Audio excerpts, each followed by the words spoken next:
Makamu wa rais wa Marekani JD Vance ameionya Iran kufanya mazungumzo kwa nia njema kabla ya mazungumzo yaliyopangwa kufanyika mjini Islamabad, akieleza kuwa usitishaji mapigano uliopo kwa sasa ni dhaifu na akionya kuwa Rais Donald Trump atachukua hatua kali iwapo Tehran haitashirikiana.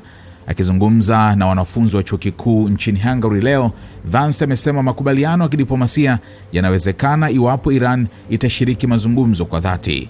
Hata hivyo, alitoa onyo kali kuwa tabia ya udanganyifu au kutokuwa waaminifu inaweza kuleta matokeo mabaya. Iwapo wa Iran wako tayari kufanya kazi nasi kwa nia njema, nadhani tunaweza kufikia makubaliano, alisema Vance. Lakini kama watadanganya au kufanya hila, hawatafurahia matokeo.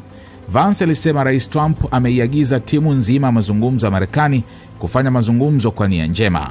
Timu hiyo inajumuisha waziri wa mambo ya nje Marco Rubio pamoja na mjumbe maalumu Steve Witkoff. Hata hivyo, alisisitiza kuwa Marekani bado ina uwezo mkubwa wa kushinikiza iwapo Iran haitafanya hivyo.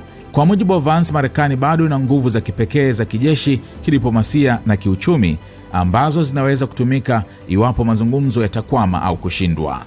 Makamu wa rais huyo pia alisema Trump alimwambia kuwa Wairani ni wazuri zaidi katika mazungumzo kuliko katika mapigano, huku akidokeza kuwepo kwa mgawanyiko ndani ya Iran kuhusu usitishaji mapigano. Alidai kuwa ingawa baadhi ya maafisa wa Iran wametoa kauli chanya, wengine wanapotosha taarifa kuhusu makubaliano hayo kupitia mitandao ya kijamii.